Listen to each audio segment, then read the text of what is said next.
Donc j'ai eu mon bac en 2013 et donc je crois c'est fin 2012. Je commençais déjà à m'intéresser à tout ce qui était cosmétique, le monde de la beauté, etc.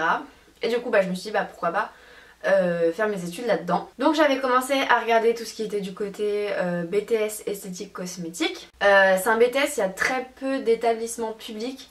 Par contre il y a pas mal d'écoles privées. Alors ça coûte un bras, faut dire ce qu'il y est. Et donc il y a un week-end on est descendu clairement avec mon père pour aller voir les écoles. Moi j'avais pas trop regardé celle de Paris, je regardais plus en province parce que déjà ça coûtait moins cher. Et on est allé en visiter une à Clermont-Ferrand. On a fait les portes ouvertes, j'ai fait l'entretien et tout, le mec était partant pour me prendre du moment que j'aurais mon bac de validé, etc. Sauf que à peine sortie des portes ouvertes, j'ai dit à mon père, papa, je ne ferai pas ça. Moi mon but en allant dans une école d'esthétique c'était de faire du commerce, de la vente par rapport à l'esthétisme, voire de faire de la formation, mais en aucun cas de faire des soins, plus tard de monter mon institut ou de travailler en tant qu'esthéticienne, ça ne m'intéressait pas du tout. Et en faisant les portes ouvertes, je me suis bien rendu compte qu'en fait, tout ce qui était parti, faire des soins, faire des épilations, machin, des maquillages, c'était une partie énorme du programme et que la vente c'était peut-être genre 2 heures par semaine et que ça comptait pas grand chose. Du coup, moi ça me posait problème parce que c'était pas ce que je voulais.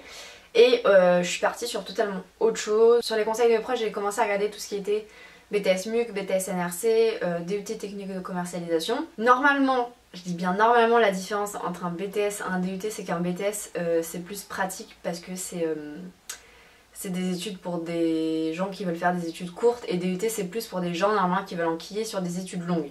Après, y en a qui vont s'arrêter après leur DUT, il y en a qui vont continuer avec leur BTS, enfin ça change rien en vrai. Ça pareil, quand vous allez être en terminale, vos profs vont faire genre c'est la fin du monde, il faut pas que vous vous plantez dans vos vœux d'orientation. Moi combien de fois on m'a dit mets des vœux en fac, même si t'as pas envie d'y aller, mais si ça t'intéresse pas au moins tu seras sûre d'être prise quelque part. Perso je trouve ça débile, parce que tous les gens que je connais qui ont été pris en fac par dépit parce qu'ils avaient mis ça et qu'ils n'ont pas été pris à tous leurs vœux d'avant, ils ont abandonné au bout de 2 mois. Voilà, clairement faut se dire les choses. Je pense qu'il faut mettre des choix qui vous intéressent, pas des choix par dépit. Par contre, essayez de pas forcément vous limiter à une région. Voilà, mettez pas que des BTS à Paris ou machin. Soyez prêts à vous excentrer un peu si jamais vous n'êtes pas pris à vos vœux qui sont prioritaires. Moi j'en avais en DUT qui venaient d'horizons qui avaient rien à voir. Il y en a qui venaient de L, il y en a qui venaient de S. Quand on a fait les portes ouvertes, il y a des personnes qui disaient voilà moi en ce moment je suis en fac, je me suis plantée d'orientation, je veux changer. Ça pose aucun souci en fait, donc voilà, croyez pas c'est le bout du monde. Les profs en font des caisses, mais vraiment c'est n'importe quoi parce qu'ils mettent une pression énorme sur les épaules des élèves, alors qu'en fait vous jouez pas votre vie, c'est pas le bout du monde si vous vous plantez. Si vous vous rendez compte que ça vous plaît pas, que vous n'êtes pas bien dans cette filière, vous refaites, vous changez d'école, enfin c'est pas le bout du monde. Enfin bref, c'est pas la question. Donc on a le BTS NRC qui est négociation relation client, on a MUC qui est management des unités commerciales, et on a DUTTC qui est technique de commercialisation. J'avais mis le DUTTC en prio parce que c'est celui qui m'intéressait le plus et j'ai été prise en TC. Donc, comment ça marche DUT, BTS, en général c'est sur dossier plus entretien. Je crois qu'à l'époque où j'avais fait mon DUT, il n'y avait pas d'entretien à passer. Mais en général ouais, vous avez quand même un entretien de motivation. Voilà, l'avantage de ces cursus là, c'est que si vous avez des notes pas trop dégueu, que vous avez pas trop d'absentéisme et que l'entretien de motivation vous arrivez pas comme un débile, normalement ça passe. Donc voilà, donc j'ai commencé le DUT en 2013 du coup. La Marine, merci. Pareil, ça m'a beaucoup plu, j'ai adoré ces 2 années mais qui sont passées à une vitesse folle. Vraiment, genre quand vos parents ils vous disent la jeunesse ça passe trop vite, ils mentent pas. Genre ça passe à une vitesse mais de ouf. Là ce que j'ai aimé dans ce DUT c'est que voilà, il y a l'option, il y a le côté hyper commerce, mais en même temps comme la STG ça restait hyper global, c'est-à-dire que là encore vous aviez du droit, comme de la compta, comme de la négociation, comme je sais plus. De toute façon je vais prendre le programme après, je vais vous dire ce qu'il y a dedans. Pour ceux qui connaissent pas le fonctionnement, je sais pas si en BTS ça marche pareil, mais je sais qu'en DUT ça fonctionne avec des UE, donc des unités d'enseignement. En gros vous avez les matières, elles sont regroupées dans différents UE et il faut qu'au final le total de vos moyennes, ça donne la moyenne de l'UE et après ils font la moyenne des UE, enfin bref. Ça c'est difficile à vous expliquer, vous comprenez plus si vous êtes dans le truc déjà. Moi mon DUT il était option commerce international. Ce qui faisait qu'il était option commerce international, c'est que j'avais la matière commerce international et j'avais une LV3 qui était du mandarin. Et du coup je vais regarder sur la tablette qu'est-ce qu'on a exactement dans le programme, comme ça je vais pouvoir vous en dire plus. Alors donc la première année on a de l'économie, de l'organisation de l'entreprise, donc ça c'est le fonctionnement d'une entreprise tout simplement. On a du droit, alors vous allez avoir, ça c'est comme pour le marketing, en fait vous allez avoir plusieurs fois la même matière mais qui va changer un peu thématique. Le droit, vous allez voir du droit en général, après vous allez voir du droit du travail, du droit d'entreprise, machin. Le marketing, je crois qu'on avait fondamentaux du marketing, on avait marketing opérationnel, on avait marketing direct. Voilà, vous abordez différentes thématiques par semestre en gros. On a la comptabilité, la mercatique, de la logistique, des TIC, donc technique de l'information et de la communication, des maths, du PPP. En fait, PPP, c'est projet personnel et professionnel, c'est une matière en gros où on va essayer de vous aider à construire votre projet professionnel, donc en accord avec vos attentes perso, voilà, pour trouver votre métier plus tard ou vos études. Négociation vente, de l'expression communication, et voilà, semestre 2, on a de la merca, PPP, études et recherches commerciales, donc là comment mener des études commerciales. Approche des marchés étrangers, de l'informatique, des stats, de la gestion, de la communication commerciale, expression et culture, psychologie de la communication aussi qui est une matière à laquelle on pense pas forcément mais qui est quand même super intéressante. Distribution, droit et commerce, mercatique direct, négociation, vente, blablabla. Je regarde les matières qui changent au fur et à mesure. Technique du commerce international, psychosociologie des organisations, droit du travail, animation de la force de vente, stratégie qualité, stratégie de distribution, gestion de la relation client. Voilà, vous voyez que c'est du commerce mais que vous abordez vraiment toutes les facettes du commerce et moi c'est ce que j'adore, c'est que c'est hyper global comme DUT. C'est pas que du truc genre vente, vente, vente. Si après vous voulez vous barrer faire de la compta, bah vous avez des notions de compta. Si vous voulez faire du droit, vous avez des notions de droit. Enfin, c'est super. Et ce qui est génial aussi, c'est que moi j'ai eu le cas par exemple, donc moi je venais de STG, donc tout ce qui était le droit, l'économie, etc. j'avais déjà vu. Il y avait des personnes qui venaient de L ou de S qui avaient jamais fait l'analyse d'une décision de justice, des trucs comme ça. Ils reprennent vraiment tout à zéro. Donc ça, faut vraiment pas vous en faire, vous voyez toutes les bases et tout, donc ça c'est quelque chose que je trouve génial. Après il y a un truc spécifique au DUT, c'est que vous avez des projets tutorés à mener sur toute l'année. Donc vous en avez 2 au total dans le DUT. Projet tutoré, c'est un truc que vous allez monter en groupe. Sur lequel vous allez travailler toute l'année et vous allez en fait présenter un dossier et un oral à la fin de l'année devant un jury. Et on va dire qu'il y a 3 catégories de personnes. Il y a des personnes qui vont travailler avec des entreprises, d'autres qui vont travailler avec des associations et d'autres qui vont travailler avec l'école. Enfin je sais pas trop comment on peut dire ça. Moi je suis partie de la dernière catégorie. Mes 2 projets tutorés c'était en rapport avec l'université. Mon premier projet ça a été d'organiser les portes ouvertes de mon département. Donc voilà, super expérience, vraiment j'ai adoré. C'était plutôt en petit comité parce que vu que notre département il n'était pas très grand en soi, c'était à une échelle plutôt moindre. Mais voilà, super intéressant à organiser. C'était de l'événementiel, ça m'a plu. Et celui de la deuxième année qui pour le coup était beaucoup plus conséquent, c'était d'organiser la cérémonie de remise des diplômes mais de l'IUT entier. Donc vraiment ça concernait plus que mon DUT. Ça concernait l'antenne principale de mon université qui regroupait plein de formations, plein d'étudiants. Donc voilà, c'était très conséquent, c'était pas toujours facile, faut savoir se dépatouiller de quand délivre les budgets en retard, négocier des prix, aller chercher des fournisseurs et tout, mais c'est tellement enrichissant. Genre au début vous allez vous dire putain c'est une galère. Je pense notamment avec les personnes qui ont travaillé avec des boîtes. Les boîtes qui mettent 3 plombs à répondre, qui s'intéressent pas forcément à vous, ce qui est compréhensible parce qu'ils ont autre chose à foutre concrètement que de bosser avec vous. Mais c'est du terrain et c'est super enrichissant pour vous personnellement et pour votre expérience professionnelle globale. Et sinon, pareil, par année vous avez un stage à faire. La première année c'est un stage de 3 semaines. Moi je l'avais fait au printemps Haussmann à Paris. Donc pour CWF, c'est un groupe qui rassemble plusieurs marques comme Burberry, Hugo Boss, Timberland, Chloé, enfin voilà, et j'étais démonstratrice chez eux. Et ma deuxième année, j'ai fait un stage donc chez Vernet, c'est une entreprise qui bosse dans les cartouches thermostatiques, etc. Ça va pas trop vous parler dit comme ça, mais voilà, c'est pour vous raconter le truc. Et donc j'ai été assistante marketing et c'était un stage de 2 mois. Donc voilà, DUT, super expérience. Mais là encore, arrivé à la fin, je me suis dit, qu'est-ce que je vais faire? Je me suis inscrite dans 3 licences. Une licence c'était, là encore j'ai fait le même truc qu'au bac, je sais plus c'était vente et commerce produits cosmétiques. J'ai passé l'entretien, j'ai envoyé mon dossier machin, j'ai été prise. Deuxième licence c'était une licence marketing ou commerce international, je sais plus parce qu'en fait en gros il y avait une histoire d'options et tout, mais en gros c'est commerce international marketing. Là, ça a été plus compliqué, là j'ai été sur liste d'attente. Troisième licence, e-marketing.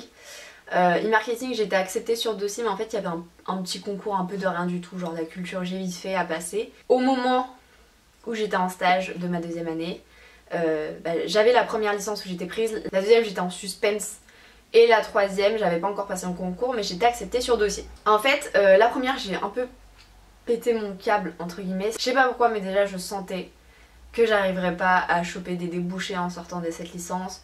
J'avais peur que ça m'intéresse pas et tout, enfin j'avais peur que ça soit trop restreint pour le coup, et je sais pas, j'ai pété un plomb, genre j'ai abandonné le truc, j'ai dit bah écoutez, genre je prends une autre formation, enfin un truc comme ça, mais j'ai dit que je voulais plus leur formation. Marketing, j'ai un peu fait le même truc, j'ai dit bah je vais pas passer le concours, j'étais acceptée sur dossier mais j'ai pas voulu passer le concours. Et il me restait l'autre où en fait mon dossier les intéressait et qui m'avait proposé de faire l'entretien par oral. Et en fait à ce moment là je commençais à me dire est-ce que je ferais pas plutôt est-ce que je passerais pas plutôt des concours pour les écoles de commerce. Sachant que les écoles de commerce, il y en a pas mal qui font passer des trucs genre tests de logique, des tests de maths, etc. Vu que moi je suis vraiment pas bonne là-dedans, je m'étais dit soit je passe vraiment les dernières sessions, soit je passe les sessions de l'année d'après, pour avoir bien le temps de me préparer, etc. Et du coup je savais pas si je tentais la deuxième licence ou pas. Et mes parents et mes proches m'ont dit vas-y tente, on sait jamais, au moins t'auras une formation en attendant, etc. J'ai tenté, j'ai été mise en liste d'attente, ce qui m'a un peu dégoûtée sur le coup. Donc j'étais partie du principe que la place je l'aurais pas, et je m'étais dit bah je passerai les concours d'école de commerce l'année suivante, donc genre en janvier-février 2015 du coup. Et je préparerai les concours à la maison chez moi et je bosserai un peu à côté et tout. Le truc étant que l'IUT en question m'a rappelé, je sais pas, peut-être 2 jours avant la rentrée, en me disant bah il y a eu un désistement, on a une place pour vous. Et là genre ma décomposition, parce qu'en fait quand on me connaît un peu on sait que je suis une fille qui a besoin d'être organisée, que les trucs soient carrés et tout, et qu'on me change mes plans à la dernière minute comme ça m'a juste tout niqué. Du coup j'ai hésité, mes parents ils étaient paumés parce qu'ils se disaient bah elle a la formation mais du coup elle veut plus y aller, enfin ils comprenaient pas. Et ouais, moi je sais pas, j'étais tellement partie dans ma tête du principe que de toute façon j'y allais pas, que voilà, pour moi c'était mort. J'étais partie sur complètement autre chose, enfin j'avais pas envie de changer d'avis quoi, j'ai fait ma tête de mule mais je voulais plus y aller. Après le choix faisait peur, dans le sens où si je me rétamais pour les concours, je me disais mais qu'est-ce que je vais faire, parce qu'à côté de ça j'avais pas de formation. Donc voilà, c'est le truc qui me faisait énormément peur, c'est que voilà, j'ai pris mon courage à deux mains pour une fois, de prendre la décision de m'arrêter pendant 1 an pour réfléchir à ce que je voulais faire pour préparer les concours tranquillement et tout. Mais est-ce que je vais pas prendre une année sabbatique pour rien si au final je me rétame pour les concours ou que ça me plaît pas, etc. Donc j'avais dit à mes parents que je bosserais un peu durant mon année sabbatique, voilà, parce que t'as pas besoin d'1 an non plus pour préparer les concours. J'ai fait des petits boulots par-ci par-là, et arrivé je sais pas vers novembre, j'ai commencé à réfléchir aux écoles que je voulais intégrer, aux concours que je voulais passer, etc. Et les écoles de commerce, en fait je me suis rendu compte que peut-être je m'étais trop basée sur ce que mes copines avaient fait. Parce qu'elle, voilà, elle voulait vraiment faire des écoles de commerce. Moi, je me dis, bon, je vais faire une école de commerce aussi, mais au final, est-ce que c'est ce que je veux faire ou pas? Et là, je me suis dit, non. Je pense que là, vous commencez à vous rendre compte d'à quel point c'est le bordel dans ma tête. Pour choisir ce que j'allais faire, je me suis dit, écoute, pour une fois, te demande pas ce que tu ne veux pas faire. Parce qu'à chaque fois, je raisonnais comme ça. Demande-toi ce que t'aimes faire dans la vie de tous les jours et est-ce que tu pourrais l'adapter à un métier ou pas. Qu'est-ce que j'aime faire dans la vie de tous les jours? J'aime bloguer, j'aime bloguer quoi, je crois que j'ai le temps. J'aime faire des vidéos sur YouTube, j'aime faire des montages, j'aime être sur les réseaux sociaux. Et là, community manager les gars. Je me suis dit voilà, la communication sur internet, le community management en tout cas en particulier, m'intéresse énormément. Et là du coup ça collait plus à une école de communication qu'à une école de commerce, même si on soit l'un dans l'autre, là encore un cursus ça vous ferme pas des portes. Et du coup j'ai commencé à checker les écoles de communication. Donc j'en ai regardé 3 en particulier sur Paris. J'avais regardé Sub de Pub, j'avais regardé l'EFAP et j'avais regardé donc l'IICP, qui est celle dans laquelle je suis actuellement. Donc j'avais passé les portes ouvertes des 3, je m'étais inscrite au concours pour les 3. Le premier concours que j'ai passé c'est celui de l'école où je suis, donc l'Institut International de la Communication de Paris. Voilà, j'ai passé le concours, j'ai été prise. Le truc c'est que moi j'ai pas de repères comme certaines copines peuvent avoir, elles ont des grandes sœurs mais vous savez avec 2-3 ans de différence d'âge. Qui ont fait des études aussi et qui du coup connaissent un peu le système. Ma soeur, j'ai 8 ans de différence avec elle. À l'école on a fait des trucs qui n'ont rien à voir, elle a fait un CAP coiffure. Mon frère pareil, il s'est arrêté très tôt. La seule personne de ma famille qui a un peu fait des études c'est mon papa, il a fait un IUT. Et encore, ça date quoi, donc du coup les systèmes c'est plus du tout les mêmes et tout. Moi Quand j'ai vu APB, je me suis dit mais c'est quoi ce bordel? Je comprenais pas du tout le fonctionnement et là pareil en fait je me suis un peu faite avoir par le fonctionnement. Quand t'as passé un concours et que tu es prise, tu dois verser un acompte pour bloquer ta place parce que c'est des écoles privées. Et donc du coup moi j'étais partie du principe, je me suis dit bah je vais éloigner les 3 concours les uns des autres, comme ça bah, j'ai le temps de me requinquer, de bien réviser un à un les concours pour pas tout passer à l'arrache. Voilà, je me suis dit bah je suis en année sabbatique, autant en profiter, si je peux les passer un peu écartés pour avoir vachement le temps de réviser, autant faire comme ça. Donc du coup mes concours étaient peut-être à genre un mois d'intervalle les uns des autres. Et donc là j'ai un papier devant moi où on me dit genre je sais plus, vous avez 15 jours pour verser l'acompte qui est de 800 € pour bloquer votre place. Et du coup en fait ces 15 jours tombaient avant le passage de l'autre concours. Et là je me suis dit merde merde, j'ai merdé, voilà. Avec mes parents on était en mode est-ce que je tente de passer les autres concours, mais si jamais ma place elle saute et que je suis pas prise aux 2 autres, enfin c'est la merde. Et du coup je me suis dit on va tenter celle-là. Hein. J'avais eu des impressions plutôt bonnes aux portes ouvertes, moi ça me plaisait le fait qu'on puisse faire de l'alternance, etc. Celle-ci a proposé de l'alternance dès la 3e année, les autres c'était pas le cas. Par exemple Sup de Pub vous pouviez qu'à partir de la 4e, et les FAP il n'y avait pas du tout l'alternance, c'était que des stages. Moi perso ça me choque parce que me dire que à Bac+5 tu intègres le marché du travail, t'as aucune vraie expérience professionnelle, enfin c'est des stages, enfin voilà c'est quand même un peu chaud quoi. Moi ça me choquait parce que je me disais tu payes l'école une blinde pour pas avoir tant d'expérience professionnelle que ça en sortant. Et donc du coup j'ai intégré l'ICP. Alors je n'ai pas trouvé d'alternance, je vous le dis direct. Donc là l'ICP en fait vu que c'est une école qui propose de l'alternance, j'ai pas cours tous les jours de la semaine, j'ai cours le lundi et le mardi. Et voilà, il y a des personnes qui à côté sont en stage alterné, d'autres qui sont en alternance, d'autres qui font des boulots lambda, voilà. Faites ce que vous voulez à côté concrètement, même si vous avez rien, bah vous avez rien. Après c'est 2 jours par semaine, mais je prends mon cas, moi qui suis pas du tout à côté de l'école déjà, si vous rajoutez les transports et tout, ça fait 2 grosses journées. Et là je suis en train de m'en rendre compte, même si j'avais pas forcément un doute là-dessus, c'est que vous avez pas mal de boulot à la maison à côté, vous avez pas mal de dossiers à monter, des projets de groupe, etc. Genre là typiquement j'ai bossé pendant 5 semaines, quasi 7 jours sur 7. J'ai dû carburer pendant les quelques jours que j'ai eu vers Noël pour rattraper le retard que j'avais accumulé et pour qu'on se remette à flot quoi, parce que sinon après ça devient impossible. L'école de communication pareil, je vous ai pas fait la vidéo tout de suite parce que je voulais attendre d'avoir un petit peu de recul sur la formation parce que je voulais pas vous dire vous parler de l'école de communication sans l'avoir intégrée quoi, enfin je trouvais ça débile. Pour l'instant le cursus me plaît pas mal. En matière, pour vous donner un ordre d'idée, pour l'instant j'ai quasiment eu toujours les mêmes. C'est un peu comme le DUT, je pense, ça change par semestre. J'ai de la stratégie de contenu, de la communication interne, de la culture et valeurs d'entreprise. Qu'est-ce que j'ai d'autre? J'ai du management de projet. En gros c'est un projet qu'on monte avec un journal étudiant, etc. Enfin ça me rappelle un peu le DUT avec les projets tutorés, vous savez c'est des trucs plus concrets. On a aussi ce qu'on appelle un fil rouge. Je crois que ça a été mis en place cette année. Là pareil c'est un peu comme le projet tutoré sauf qu'avec une thématique bien précise. Là en gros c'est de l'activisme, donc faut bosser avec une association, etc. Qu'est-ce que j'ai d'autre? J'ai tendance sociétale, j'ai du marketing et j'ai de la communication digitale parce qu'en fait il y a 2 options. Il y a l'option relations publiques et événementiel, et il y a l'option communication d'entreprise et digitale. Et vu que mon but par la suite c'est d'être community manager, bah, j'ai pris la 2e option. Donc voilà, dépendamment des options vous avez telle ou telle matière.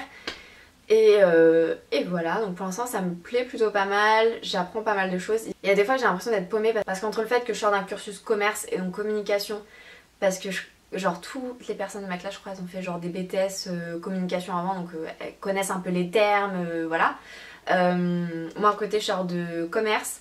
J'ai jamais bossé dans la com mais des fois j'entends des trucs, je me dis c'est quoi ça? Moi le seul truc qui me manque un peu pour l'instant c'est faire de la PAO. En gros c'est tout ce qui est la maîtrise des logiciels informatiques bien propres à la communication, genre InDesign, Photoshop, Illustrator, enfin des trucs comme ça. Pour l'instant c'est des trucs qui me dérangent un peu et j'aimerais avoir un peu plus de digital, mais je pense que tout ça, ça devrait arriver au cours de l'année. Et donc qu'est-ce que je compte faire par la suite? Je compte continuer jusqu'en Bac+5, donc enchaîner avec le Master 1 puis le Master 2. À savoir, est-ce que je vais tout faire dans la même école ou pas, je ne sais pas. J'attends de voir si j'apprécie vraiment ou pas. Pour l'instant ça va, donc je me dis pourquoi pas faire les 3 ans là-bas. Après voilà, faut voir quoi, je peux pas juger juger en y étant depuis quelques mois, 2 jours par semaine c'est compliqué. Mais voilà, en plus ils ont un MBA spécialisé dans le digital je crois, donc ça pourrait être intéressant pour moi. Bah écoutez, je pense avoir fait le tour, purée je suis assoiffée, j'en peux plus tellement j'ai parlé.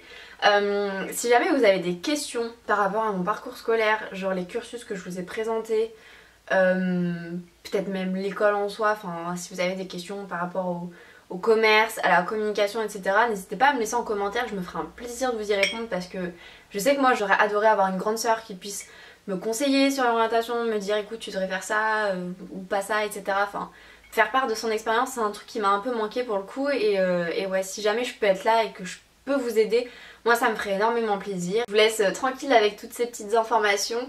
Et du coup j'espère que c'est une vidéo qui vous aura plu. Si c'est le cas, n'hésitez pas à me mettre un petit pouce bleu comme d'habitude. Dites-moi aussi en commentaire vous ce que vous faites comme cursus, comme études ou même comme travail. Ça m'intéresserait de lire ça. Et bah je vous fais plein de bisous jusqu'à une prochaine vidéo. Ciao!